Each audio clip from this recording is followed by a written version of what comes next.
এই মুহূর্তে সিলেট আন্তর্জাতিক ক্রিকেট স্টেডিয়ামে আছেন রিপোর্টার সাজিদ মুস্তাহিদ। টি-20 বিশ্বকাপ এবং বিপিএল নিয়ে সবশেষ তথ্য জানতে সরাসরি যুক্ত হচ্ছি তার সঙ্গে।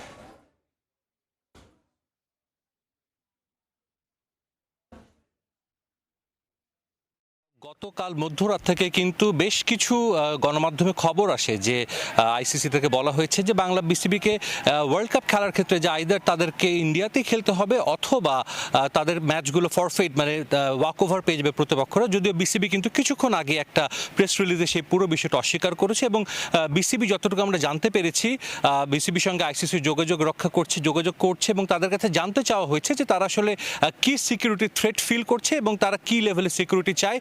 কারণ আইসিসির একটা সিকিউরিটি প্রোটোকল কিন্তু রয়েছে এবং যেহেতু টুর্নামেন্টের আর 1 মাস শুরু হতে বাকি রয়েছে এর মধ্যে কিন্তু তারা সর্বোচ্চ নিরাপত্তা দিতে চাইবে প্রত্যেকটা পার্টিসিপেটিং দলকে।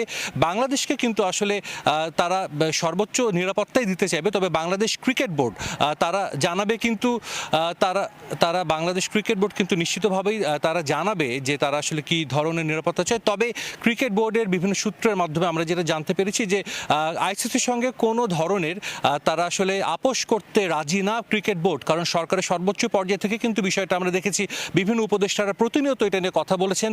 শুরু করেছিলেন ক্রীড়া উপদেষ্টা, এরপরে পরিবেশ উপদেষ্টা কথা বলেছেন, গতকালকে দুজন উপদেষ্টা বিষয়টা নিয়ে কথা বলেছেন। সো সর্বোচ্চ পর্যায় থেকে যেহেতু এই সিদ্ধান্তটা হয়েছে যে বাংলাদেশ ক্রিকেট দল যদি ভারতে খেলা হয় তারা অংশ নেবে না, সেক্ষেত্রে বাংলাদেশ কিন্তু নিজেদের অবস্থানে তারা অনড় থাকবে এবং সেক্ষেত্রে বিভিন্ন সূত্রে আমরা জানতে পেরেছি বিসিবিতে এমন আলোচনাও হয়েছে যে যদি এমন হয় যে তারা যদি আইসিসি যদি বাংলাদেশের ম্যাচগুলো রিলোকেট না করে, বাংলাদেশের ম্যাচগুলো যদি শ্রীলঙ্কায় নিয়ে না যায়, সেক্ষেত্রে বাংলাদেশ হয়তো ওয়ার্ল্ড কাপে পার্টিসিপেট নাও করতে পারে। সেটা আসলে বাংলাদেশের একটা তাদের যে অবস্থান সেখান থেকে এক চুলো ছাড় না দেওয়ার যে প্রবণতা সেটা কিন্তু আমরা দেখতে পাচ্ছি। তবে এখনও যেহেতু 1 মাস সময় বাকি রয়েছে এবং আমরা জানি যে ভারত ক্রিকেট বোর্ডের বা বিসিসিআই কিন্তু আমরা জানি পাকিস্তানে ম্যাচ খেলতে রাজি ছিল না, তাদের জন্য আলাদা করে চ্যাম্পিয়ন্স ট্রফি আমরা দেখেছিলাম যে সংযুক্ত আরব আমিরাতে অর্গানাইজ করা হয়েছিল। বাংলাদেশ টিমও সেখানে পাকিস্তান থেকে ট্রাভেল করে সেখানে খেলেছে।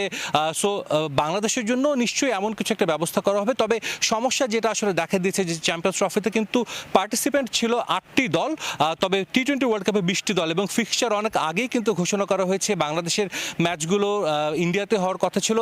বিভিন্ন গণমাধ্যমে কিন্তু নানা ধরনের খবর আসছে যে আসলে সবই কিন্তু আমরা দেখছি যে ভারতীয় গণমাধ্যমের খবরগুলো কিন্তু এমন আসছে যে তারা বাংলাদেশ ক্রিকেট বোর্ডের কোনো কথাতে তারা রাজি হবে না বা তারা বাংলাদেশের ক্রিকেট বোর্ডের এই প্রস্তাবেই তারা রাজি হতে চায় না বলে খবর আসছে। তবে এখন পর্যন্ত আসলে তেমন কিছুই হয়নি। বিসিবি থেকেও আজকে চিঠি দেওয়ার কথা রয়েছে যে বাংলাদেশ ক্রিকেট বোর্ড জানাবে আসলে তারা কি সিকিউরিটি থ্রেট মনে করছে। মুস্তাফিজের ইস্যুটা কিন্তু আসলে বহির্বিশ্বেও কিন্তু খুব একটা ভালোভাবে নেয়নি। ডেভিড মালান যিনি ইংল্যান্ডের ক্রিকেটার, ডেভিড মালান কিন্তু বিপিএল খেলতে এসেছেন।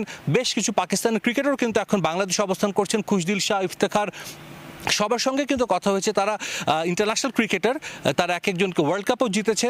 ডেভিড মালান তিনি কিন্তু বিষয়টা একেবারেই খুব একটা ভালো চোখে দেখেননি। মুস্তাফিজ তার রংপুর রাইডার্সের সতীর্থ, তিনি কিন্তু বলেছেন যে আসলে ক্রিকেট এবং পলিটিক্স বা রাজনীতি একসঙ্গে কখনোই নিয়ে আসা উচিত না। তবে দিন দিন এটা চলে আসে, যেটাকে তিনি খুব দুঃখজনক বলেছেন এবং এটার ইন্ট্রোডাকশন কিন্তু করেছে। আসলে বলা যায় যে ভারতই সম্প্রতি তারা বেশ কিছু টুর্নামেন্ট কিন্তু পাকিস্তানে গিয়ে খেলতে রাজি হয়নি দেখেই কিন্তু এই বিষয়টা বারবার চলে এসেছে। তো এখন পর্যন্ত আসলে কোনো চূড়ান্ত সিদ্ধান্ত হয়নি। নিশ্চিতভাবেই আর 2-1 দিন অপেক্ষা করতে হবে চূড়ান্ত সিদ্ধান্ত জানার জন্য বাংলাদেশ আদৌ ম্যাচগুলো শ্রীলঙ্কায় খেলবে নাকি বিশ্বকাপের থেকে বাংলাদেশ নাম সরিয়ে নেবে। তো আমার কাছে সিলেট থেকে এই ছিল সবশেষ খবর।